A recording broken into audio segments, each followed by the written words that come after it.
Hello world, this is Vinny Rodriguez, also known as Imp as 8-Figure Vision.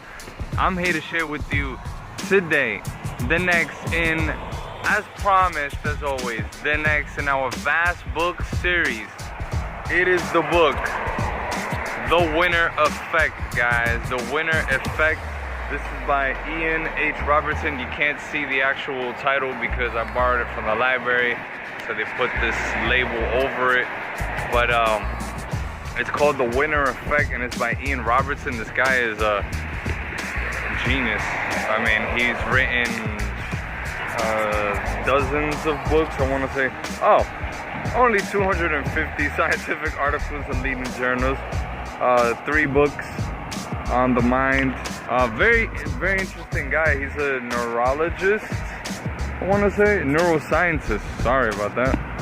You know, I'm not much of a rocket scientist, but guys, Ian Robertson put together this wonderful book that analyzes pretty much what does it take to win.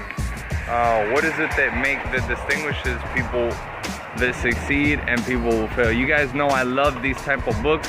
That's why I review them on this page, because I love learning about success. Success is my definite chief aim in life. Right? My definite chief aim is to perpetuate success for myself, my family, and all humanity. So the neuroscience of success and failure. I'm gonna go over just some things that were discussed in this book with you that were compelling enough to me to put them on the video and share it with you. So he referenced a test that we used for prisoners of war back during World War II.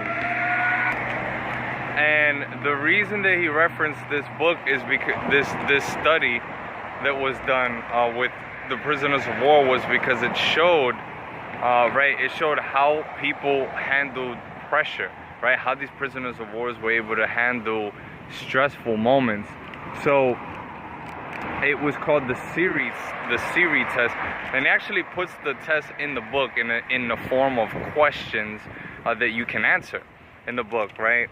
So you get to answer, whether you agree or do not agree, and the level to which you feel that way in each question. For example, if I were to ask you, people earn the respect they are due in the long run, with 1 being you strongly disagree and 5 being you strongly agree, what would you say?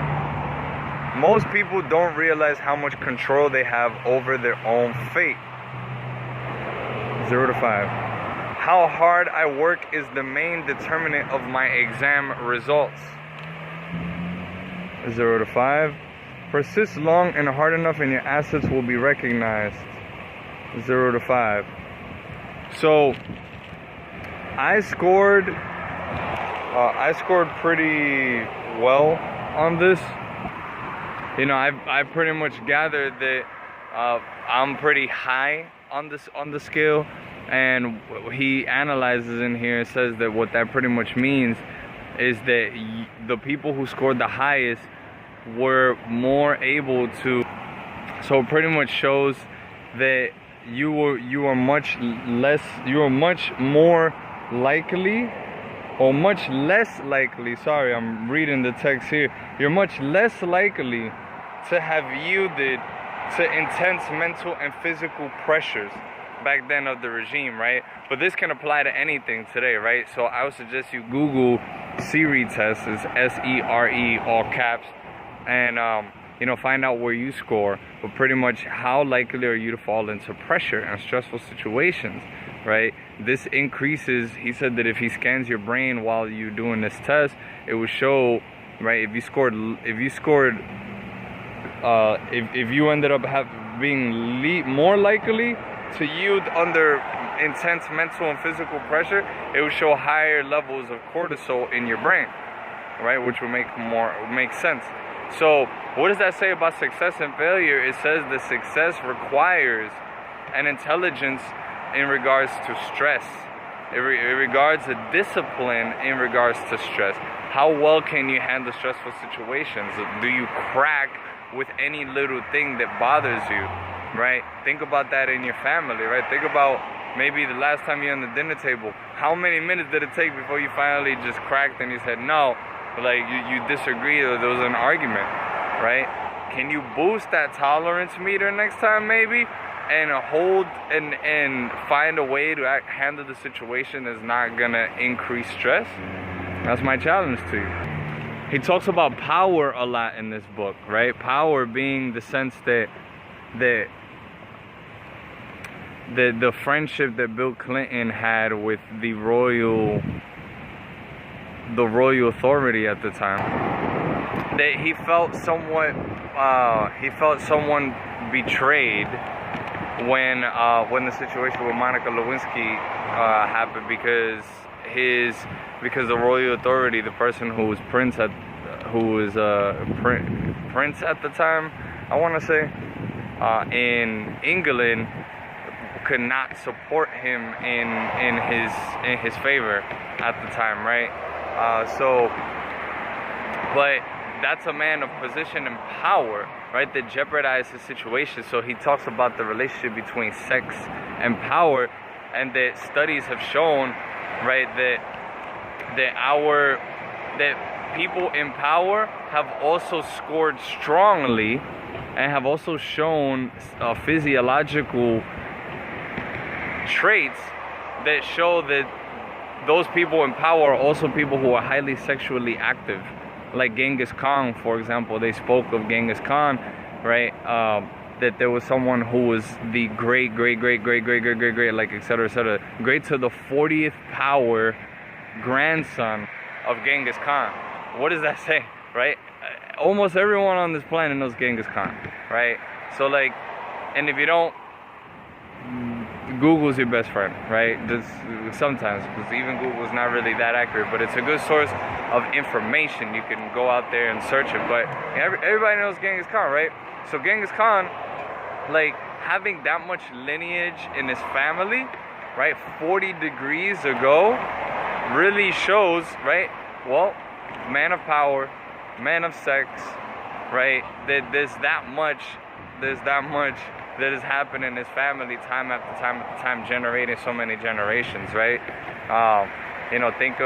Think of all the greats, right? Most people who have made significant impact on this world, right? Think about the Kennedy family.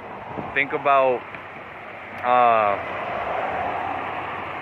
Trump. I mean, think of any of the people who are celebrities or who are experts in their field, and they dominate the space that they work in.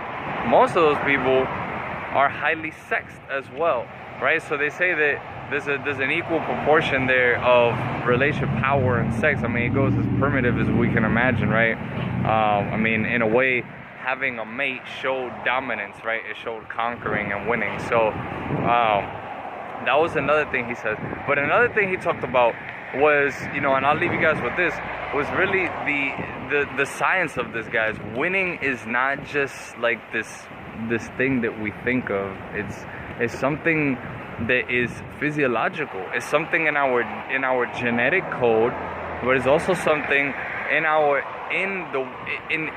bodies and our minds that is measurable and that's researched. It's highly researched.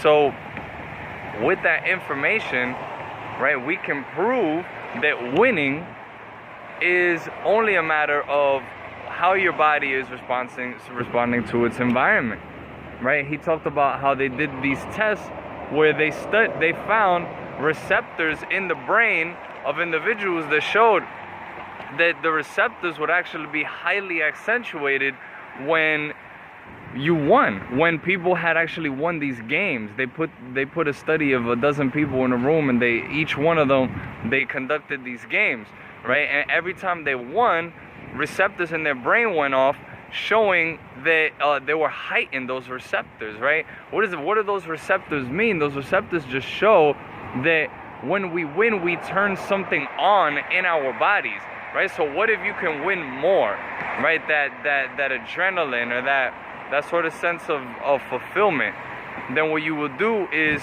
you will start to create more successes, and that same type of physiology you can perpetuate through a larger frame of time, the more you train your body to accept those receptors over time. So with that said, guys, this is Vinny Rodriguez.